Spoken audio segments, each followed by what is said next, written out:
Prove that the, आगे question कर रहे हैं, वेक्टर्स आगे पढ़ रहे हैं, पहला लेक्चर हम लोगों ने देख लिया था। शुरू करते हैं क्वेश्चन के साथ। क्या लिखा हुआ है? Prove that the resultant of two forces, resultant of two forces acting on a point O represented by OB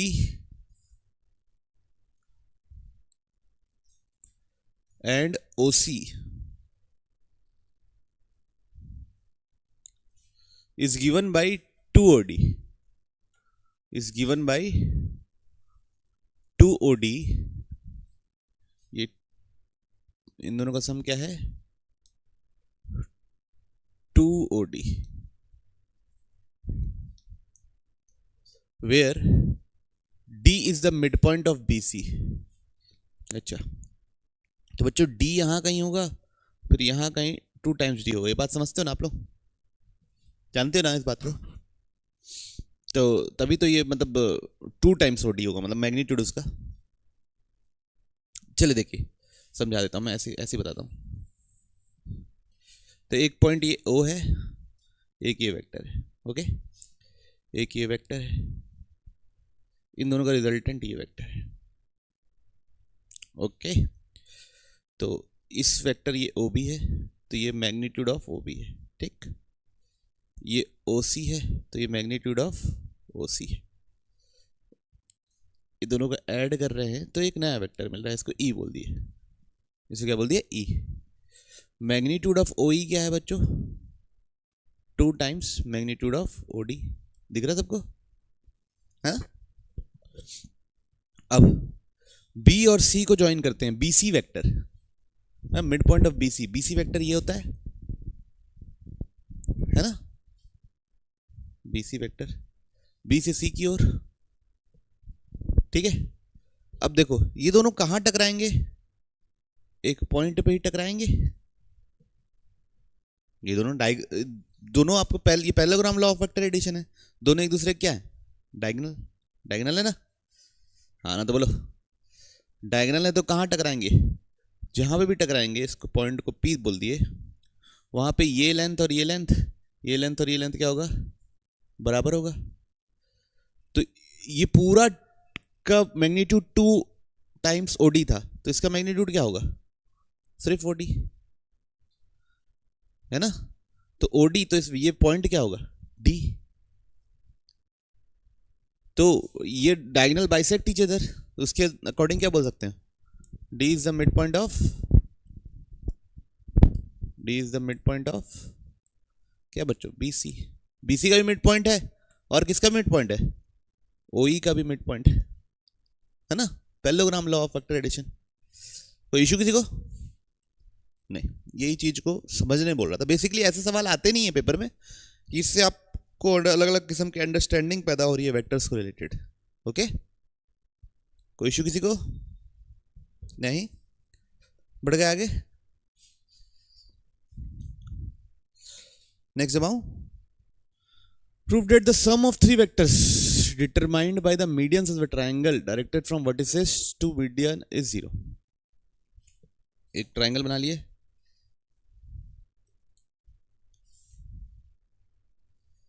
इसको बोल दिए ABC। Prove that the sum of vectors determined by the medians. तो एक मीडियन हो गया क्या बच्चों? AD। एक मीडियन हो गया BE, और एक मीडियन हो गया क्या बच्चा लोग? CF। तो ये बोल रहा है कि हम जब AD vector plus BE vector plus CF vector करते हैं तो आंसर 0 आएगा, ये बोल रहा है, ठीक। तो बच्चों इसको प्रूफ करना है, मतलब टू प्रूफ, ठीक है। तो कैसे होगा? सबसे पहले A के पोजीशन वेक्टर को स्मॉल a मान लिए, B के पोजीशन वेक्टर को क्या मान लिए? स्मॉल b, C के पोजीशन वेक्टर को क्या मान लिए? Small c। मान सकता हूं, कुछ ना कुछ तो शुरू करना पड़ेगा। या ऐसा भी कर सकते हो कि A के पोजीशन वेक्टर को 0 मान लो, A के पोजीशन वेक्टर क्या मान लो? 0 वेक्टर। ऐसे भी चालू कर सकते हो, कोई इशू नहीं। तो बताओ D का पोजीशन वेक्टर क्या होगा? B plus C by two, median है तो एग्जैक्ट सेंटर पे होगा। ई का पोजीशन वेक्टर क्या होगा, सी बाई टू, और एफ का पोजीशन वेक्टर क्या होगा, बी बाई टू। ठीक, कोई इशू किसी को नहीं। सबसे पहले हम लिख रहे हैं एडी वेक्टर, क्या लिख रहे हैं, एडी वेक्टर। तो दिस माइनस दिस लिखना पड़ेगा, हाँ ना तो बोलो।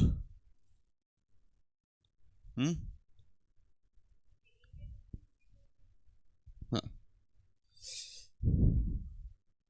क्या determine directed from vertices, vertices से डायरेक्ट हो रहे ना, तो ये ठीक है ना। एडी एडी वेक्टर क्या लिखेंगे, D vector minus A vector, ठीक है। बीई वेक्टर क्या लिखेंगे, ई वेक्टर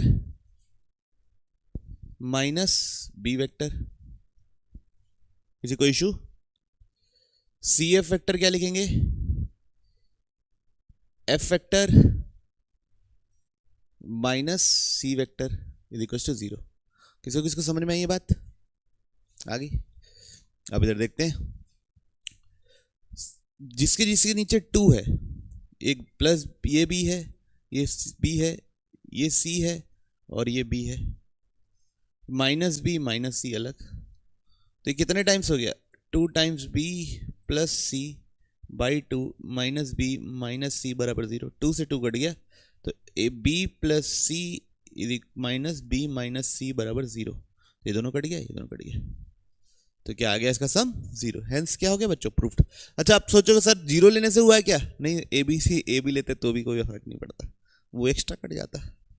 ठीक, कोई इशू किसी को, है ना। तो जीरो मान लिया तो थोड़ा सा कैलकुलेशन दिखने में आसान हो गया, और कुछ नहीं।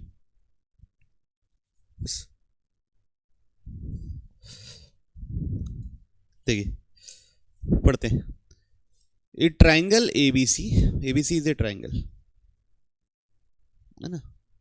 एक ए बी सी आपके पास ट्राइंगल है, P is any point on B C, P B C पे पॉइंट है, सॉरी।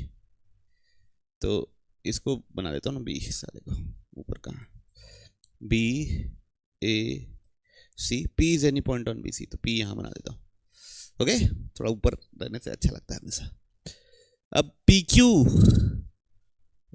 ए पी पी बी ऐसे लिखा हुआ है, P Q is equal to A P plus P B plus P C, then show that A B Q C. तो यहां कहीं होगा क्यू, ताकि ये पूरा क्या बन जाए, इसको क्या शो करना है कि पैरेललोग्राम है, क्यू यहां कहीं होगा, Q vector, P Q vector ये वेक्टर है, ठीक है।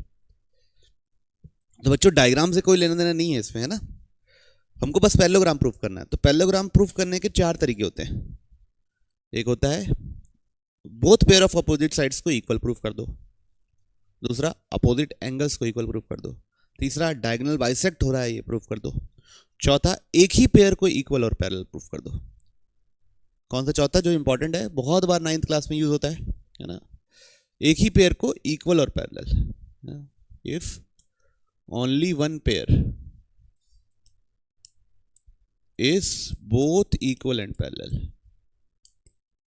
equal and parallel, तो वो क्या हो जाएगा, पैरेलल की स्पेलिंग क्या थी बच्चों,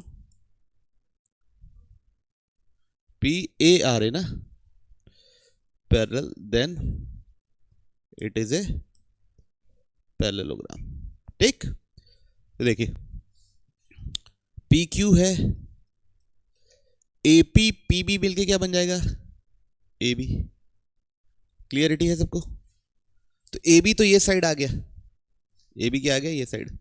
अगर मैं बाकियों को इस्तेमाल करके दूसरा साइड ले आऊं तो क्या बात, तो सबसे पहले इसको इधर ले आया, तो P Q minus P C is equal to A B. कोई दिक्कत किसी को, है ना। अभी सबसे पहले क्या किया मैं, क्यू, देखो इन दोनों का इनिशियल पॉइंट, इसका जो फाइनल पॉइंट है उसका इनिशियल पॉइंट सेम होना चाहिए, तभी तो ऐड हो पाएंगे। तो इसको लिख दिया minus Q P minus P C is equal to A B, है ना। फिर माइनस कॉमन ले लिया तो बचा क्या, Q P plus P C is equal to A B. अब ये क्या हो गया, Q P plus P C क्या होता है, Q C is equal to A B, Q C minus of Q C क्या होता है, C Q is equal to A B. अब भाई दो वेक्टर इक्वल होने का मतलब उनका डायरेक्शन इक्वल है, डायरेक्शन इक्वल है मतलब पैरेलल है ना, और मैग्नीट्यूड भी इक्वल है, मैग्नीट्यूड भी इक्वल है मतलब उनका साइड लेंथ भी इक्वल है। देयरफॉर ये क्या बन गया बच्चों, हाँ ना तो बोलो, पैरेललोग्राम, ठीक, क्योंकि एक पेयर ही इक्वल और पैरेलल हो गया इसलिए बन गया पैरेललोग्राम। अच्छा आप लोग क्लास रिवाइज किए थे नहीं, बस जो पढ़े थे उसको जाकर रिवाइज किए थे, ये सबको रिवाइज करना पड़ेगा क्योंकि थोड़ा सा हट के प्रॉब्लम्स आ रहे हैं। Zero, if O is zero is the circumcentre and O dash is orthocentre of triangle ABC, तो आपको ये सब प्रूफ करना है। ये हो गया भैया ए ट्राइंगल, ये ट्राइंगल हो गया बच्चों बी ट्राइंगल, ये ट्राइंगल हो गया सी ट्राइंगल, सरकम सेंटर यहाँ पे कहीं है ओ, और यहाँ कहीं ऑर्थो सेंटर हो गया, कहाँ थोड़ा सा खिसका देते हैं ओ डैश है ना, अलग दिखाने के लिए ट्राई करेंगे। ओ ए क्या लिखोगे, इसको स्मॉल ए मान लो, इसके पोजीशन वेक्टर को, इसके पोजीशन वेक्टर को स्मॉल बी मान लो, इसके पोजीशन वेक्टर को स्मॉल सी मान लो, ठीक है, इसके पोजीशन को ओ मान लो, इसके पोजीशन वेक्टर को ओ डैश ही मान लो, ठीक, करेंगे अब सब ट्राई। जैसे ओ ए बोलेगा कोई तो क्या लिखोगे, A minus zero, O B बोला तो B minus zero, O C बोला तो सी माइनस जीरो, ऐसा। लेकिन O dash minus O dash, ये तीनों बराबर कैसे होंगे, what is the geometry here, geometry is the centroid क्या करता है, ऑर्थो सेंटर, एक होता है एच, फिर यहाँ होता है जी, और यहाँ पे होता है ऑर्थो सेंटर, ऐसे ही होता है। तो इसको किस रेशियो में डिवाइड करता है, 2:1। तो अगर मेरे को ऑर्थो सेंटर दिया है क्या, ओ डैश, और ये क्या दिया है ओ, सर्कम सेंटर दिया ओ, तो जी के अगर कोऑर्डिनेट लिखने रहेंगे तो क्या लिखूंगा, 2 into 0 vector plus 1 into O dash vector divide by 2 + 1। तो जी के कोऑर्डिनेट्स क्या आएंगे बच्चों, 2 इंटू नल वैक्टर तो 0, तो O dash vector divide by O dash vector divide by 3। सबको समझ में आया, इक्वेशन 1।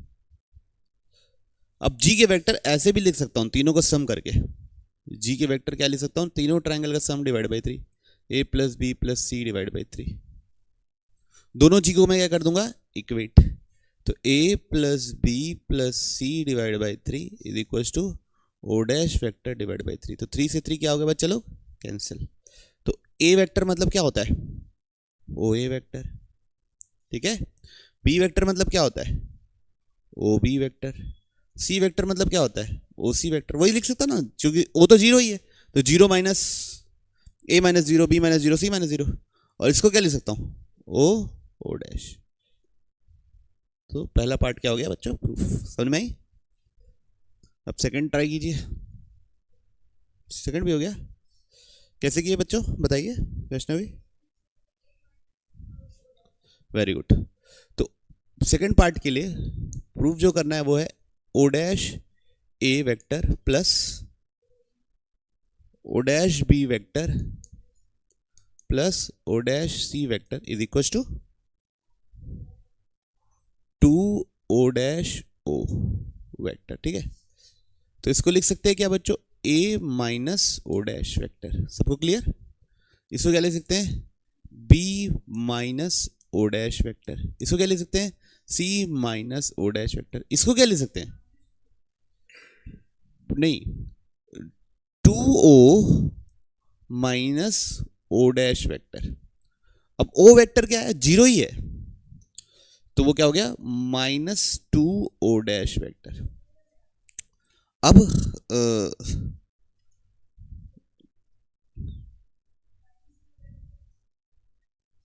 तो A vector plus B vector plus C vector है ना, यहाँ पे ये तीनों को इज इक्वल टू, अबे बेटो, is equal to 1 2 3 3 O dash vector. तो टोटल मिलके क्या बना, वेक्टर बराबर A plus B plus C. अभी प्रूफ किया गया ये ऐसा होता है ना। तो उल्टा लिखें क्या, उल्टा लिखते ना तभी तो वो आएगा, इधर से इधर लिखेंगे तो अजीब हो जाएगा। ये प्रूफ करना है ना, उससे ये थोड़ी ना प्रूफ करना है, इससे ये प्रूफ करना है, तो वैसे लिख लेते हैं। समझ में आया ना, क्या बोला Vaishnavi?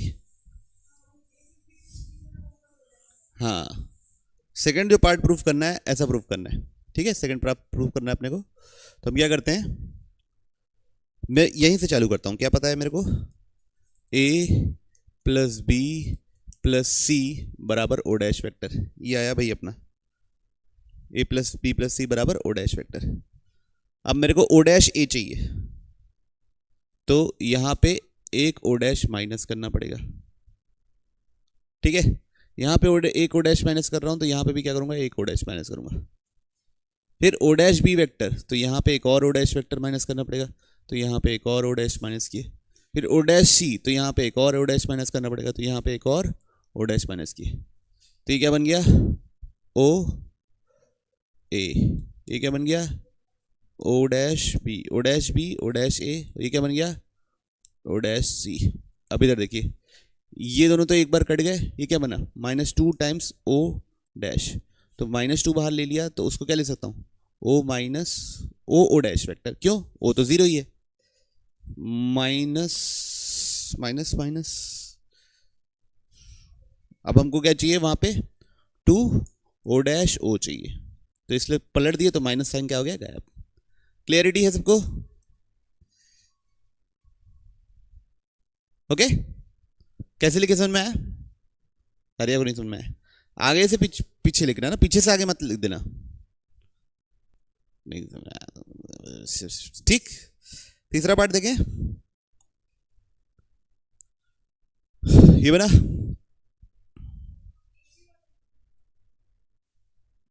AP, AP is the diameter of circum circle. चलो पहले देखते हैं, पहले क्या है, थर्ड पार्ट क्या था, प्रूफ क्या करना है, A O dash, O dash B, O dash C बराबर हमको क्या प्रूफ करना है, 2AO। तो कहां से शुरू करें, यहां से शुरू करेंगे, यहीं से, इस वाले इक्वेशन से शुरू करेंगे,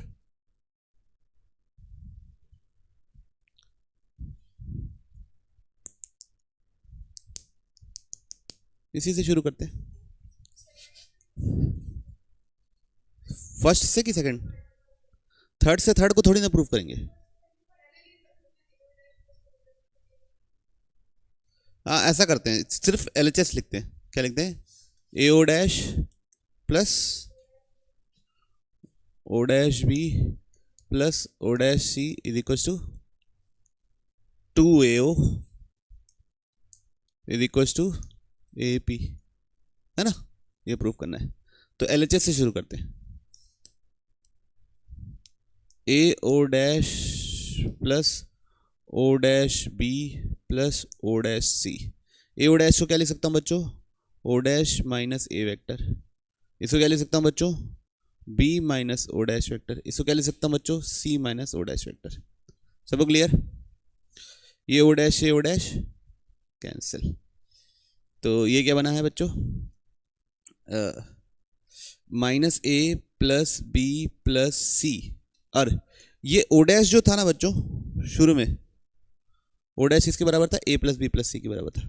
ओ डैश किसके बराबर था, A प्लस बी प्लस सी के बराबर था। तो डाल देते हैं, तो ओ डैश की जगह क्या डाल दिए, A प्लस बी प्लस सी के बजाय।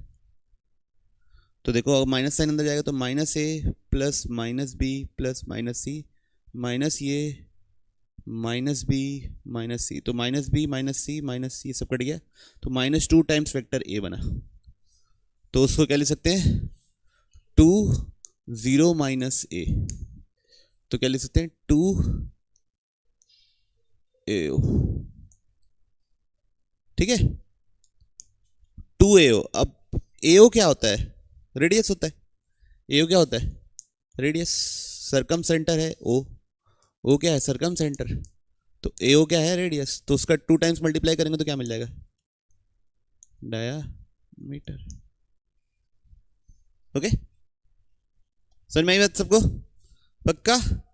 कैसे प्रोसीड करते हैं ये वाले समझ में आ रहा है? प्रॉब्लम आते नहीं है लेकिन प्रोसीड कर लिए, क्या पता आ जाए भाई नए साल में नया कुछ।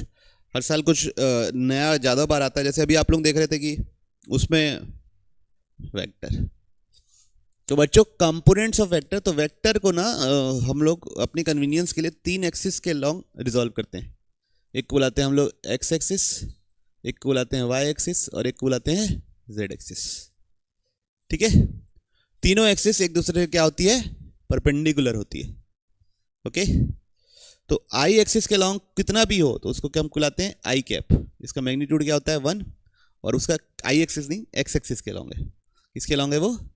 एक्स एक्सिस के लॉन्ग। तो अगर मान लीजिए हमारा 5 मैग्नीट्यूड 5 है एक्स एक्सिस के लॉन्ग, तो हम उसको लिखते हैं 5i, ऐसे टाइप के। समझ रहे बात को? वाई एक्सिस के लॉन्ग वाले क्या बुलाते हैं? जे कैप। और जेड एक्सिस वाले क्या बुलाते हैं? के कैप। ठीक है, ओके।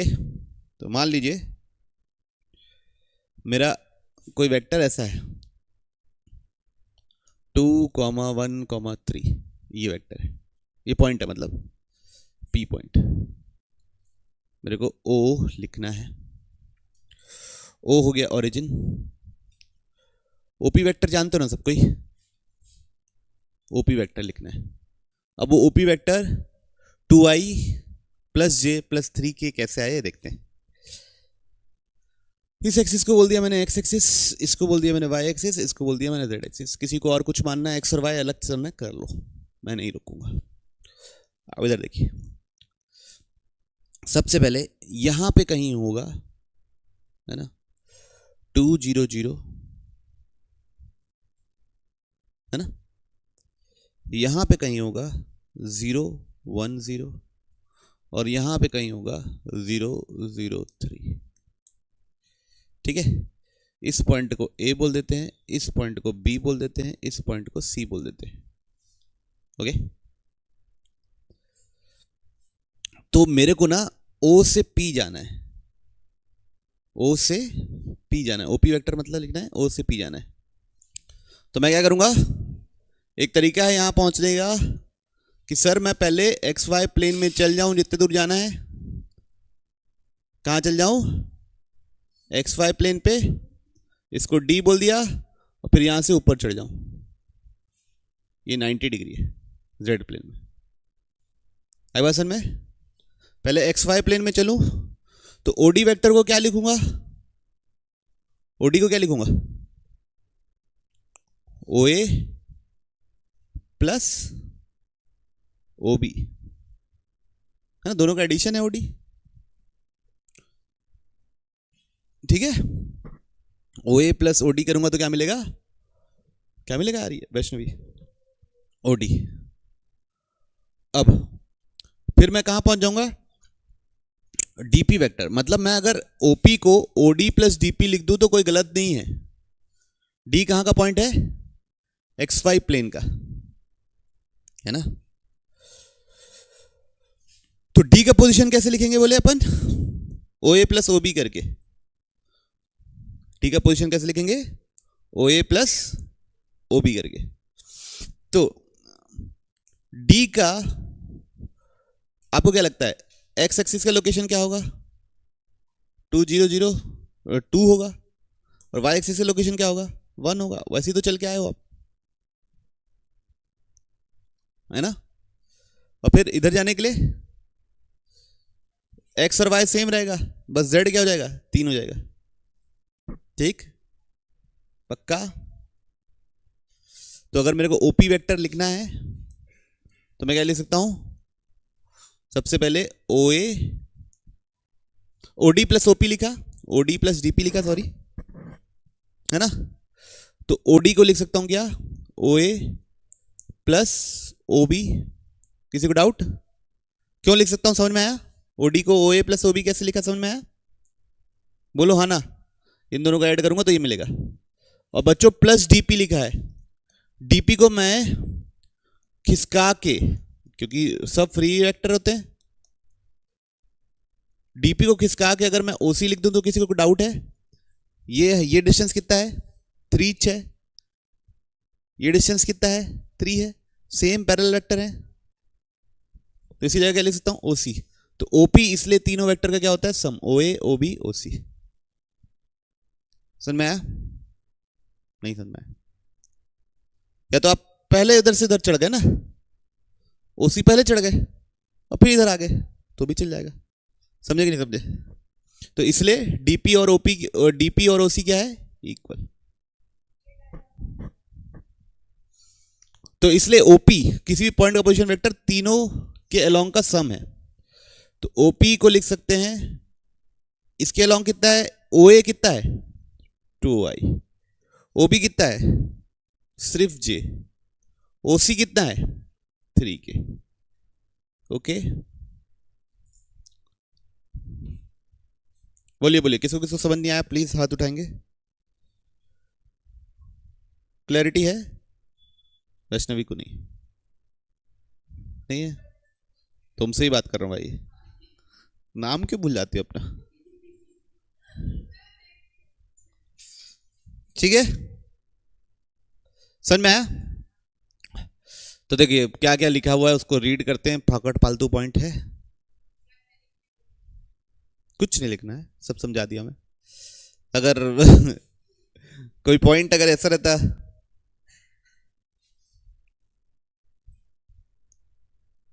जैसे एक पॉइंट है, इसको लिख दिया x1 y1 z1, ये अगर पॉइंट P है और मेरे को अगर OP वेक्टर लिखना है तो क्या लिखूंगा?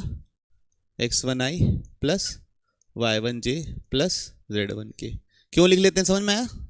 क्योंकि वो हमेशा यहाँ पे अगर A पॉइंट है x1 0 0, एक B पॉइंट है 0 y1 0 और एक C पॉइंट है 0 0 z1, वो तीनों वेक्टर का सम होता है। वो किसका सम होता है? वो OP किसका किसका सम होता है बच्चों? OA plus OB plus OC, इसलिए हम लोग ऐसा लिख लेते हैं। ठीक है, अब अगर मेरे को कोई बोल दिया कि angle of inclination with x axis निकालना है, क्या निकालना है? Angle of inclination with x axis, तो सबसे पहले यूनिट वेक्टर निकालूंगा। तो ओपी का मैग्नीट्यूड क्या होगा बच्चों? Under root x1 square plus y1 square plus z1 square. ये ओपी का क्या हो जाएगा? मैग्नीट्यूड। बच्चों ये ओपी का मैग्नीट्यूड डिस्टेंस भी होता है ना? ओपी का मैग्नीट्यूड मतलब ओरिजिन से डिस्टेंस को भी ओपी का मैग्नीट्यूड बोलते हैं। ठीक है, ओके, तो उससे डिवाइड कर देंगे। तो OP vector divide by magnitude of OP is equal to OP unit vector. तो क्या आएगा? x1 upon under root x1 square plus y1 square plus z1 square i plus y1 upon under root x1 square plus y1 square plus z1 square k plus z1 upon under root x1 square plus y1 square plus z1 square k. ये y की जगह j आएगा ना, बार बार k लिखवा देते हो मेरे से रोज। ठीक है, वहां क्या आएगा? j। तो ये यूनिट वेक्टर हो गया। अब यूनिट वेक्टर के अलॉन्ग में बताया था इसको क्या बोलते हैं? Cos alpha. तो कॉस अल्फा अगर एक्स एक्सिस के अलॉन्ग बोला तो कॉस अल्फा बराबर x1 upon under root x1 square plus y1 square plus z1 square. तो अल्फा क्या हो जाएगा? Cos inverse. ठीक है, वैसे ही अगर y एक्सिस के अलॉन्ग इंक्लिनेशन निकालना रहेगा तो क्या करोगे? y1 अपॉन, फिर z के लेगा तो z1 अपॉन। ठीक है, क्लियरिटी है? पक्का?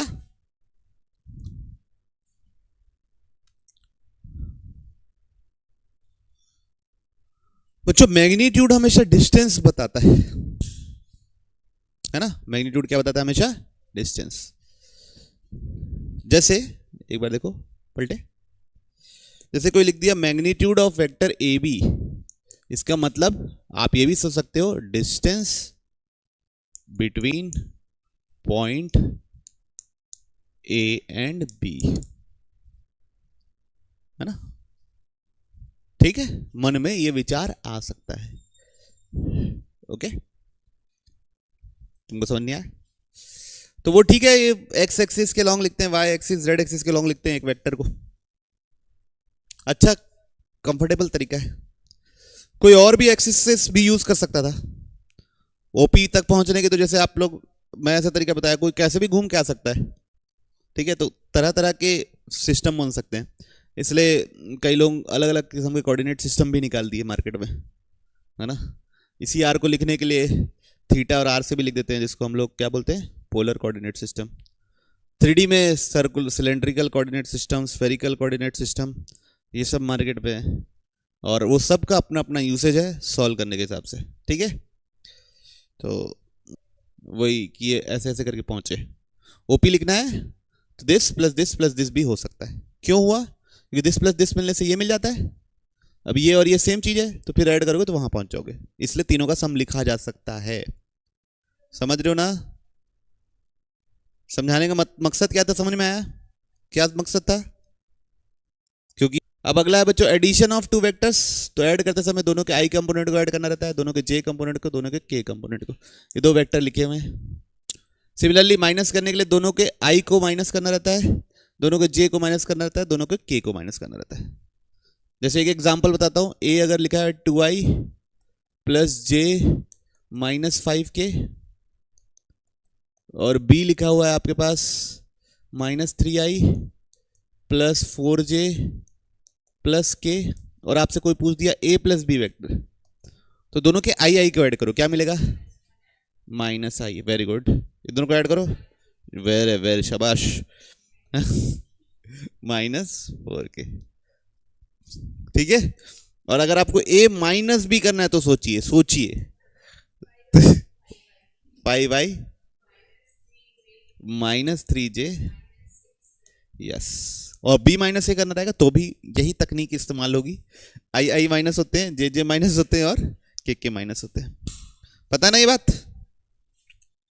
अच्छा, कोई स्केलर से मल्टीप्लाई किए तो वो सब में मल्टीप्लाई हो जाएगा।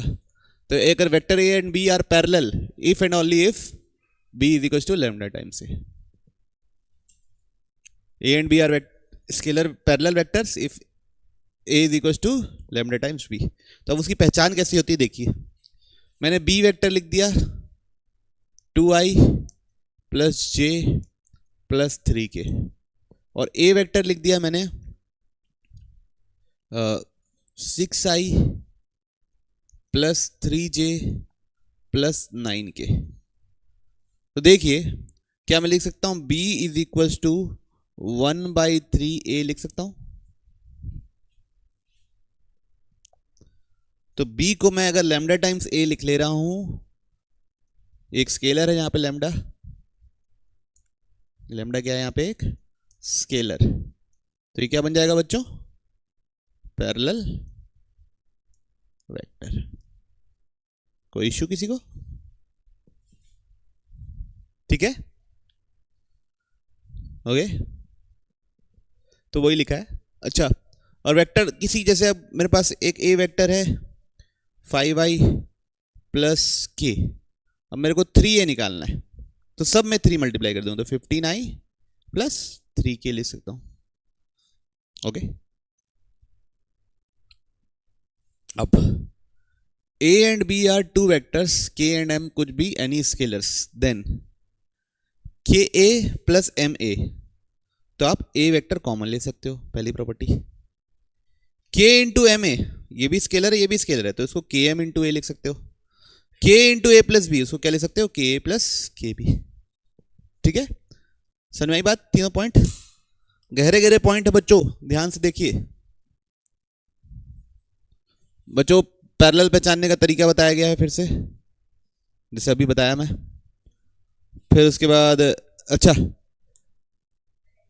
डायरेक्शन रेशियो बोलते हैं a1 a2 a3 को, ये मैं लास्ट क्लास में बता चुका हूं।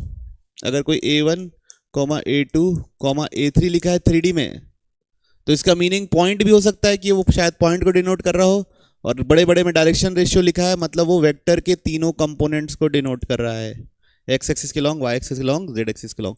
ध्यान से पढ़िएगा, वो पॉइंट लिखा है कि डायरेक्शन रेशियो लिखा है। पता नहीं। ए पैरेलल वेक्टर ऐसा टाइप करेगा, ए पैरेलल वेक्टर या एक perpendicular vector to the plane is represented by 2 1 3। इसका मतलब वो पॉइंट नहीं है, वो वेक्टर है 2i + j + 3k। ओके, वो अलग से मेंशन करेगा। ओके, तो इसको क्या बोलते हैं, डायरेक्शन रेशियो। फिर l m और n, cosine, cos alpha, cos beta, cos gamma, और वो कैसे निकालते हैं, यूनिट वेक्टर करके। कर लीजिए, पूरा देख लीजिए। कुछ काम की चीज आ रही है तो देखिए, नहीं तो हम लोग तो तीनों चीज लिख चुके हैं। पढ़ लीजिए, रीड कर लीजिए, कुछ काम का है तो देख लीजिए, नहीं तो तीनों चीज हम लोग लिख चुके हैं लास्ट क्लास में। थोड़ा सा मैं आगे बता दिया था, dr का मीनिंग और डायरेक्शन कोसाइन का मीनिंग उस समय ही बता दिया था, लेकिन अभी आपको शायद अब बेहतर समझ में आ रहा होगा, अंडरस्टैंडिंग।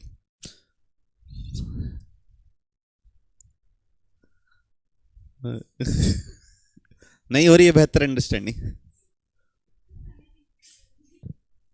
देखिए तो भैया कॉस अल्फा कितना दिया हुआ है, कॉस π/3 बोले तो कितना होगा, सोचिए। कॉस π/3 कितना होता है, 1/2। फिर कॉस बीटा y एक्सिस के लॉन्ग इंक्लिनेशन कितना होगा, ये भी 1/2। हमको क्या निकालना पड़ेगा, कॉस गामा। क्या निकालना पड़ेगा, कॉस गामा।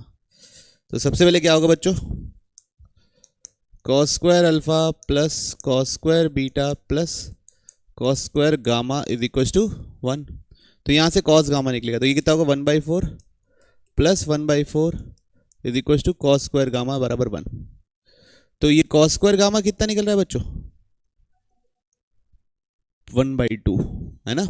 तो कॉस गामा क्या निकल रहा है, ±1/√2। ठीक है, तो कोई भी अगर यूनिट वेक्टर होता, ये कैप लिख देते, वो कितना होता, cos alpha i plus cos beta j plus cos gamma k, है ना। कॉस अल्फा कितना है बच्चों लोग, i/2 plus j/2 plus minus 1/√2k। ये a कैप। अब इसका मॉड्यूलस कितना बोला है, 2, तो उसमें क्या कर मल्टीप्लाई कर देंगे, 2। तो a वेक्टर को क्या बोल देंगे, मतलब b वेक्टर बोल दो, 2 टाइम्स a कैप। जब 2 मल्टीप्लाई करते हो तो क्या बन जाएगा बच्चों, देखो i plus j plus minus √2k। Okay, अब क्या पूछा हमसे, find the length of projection on z axis.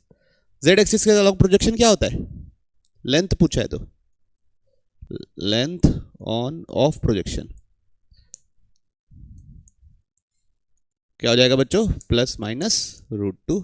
Length तो नेगेटिव नहीं होती, तो क्या लिखोगे, सिर्फ √2।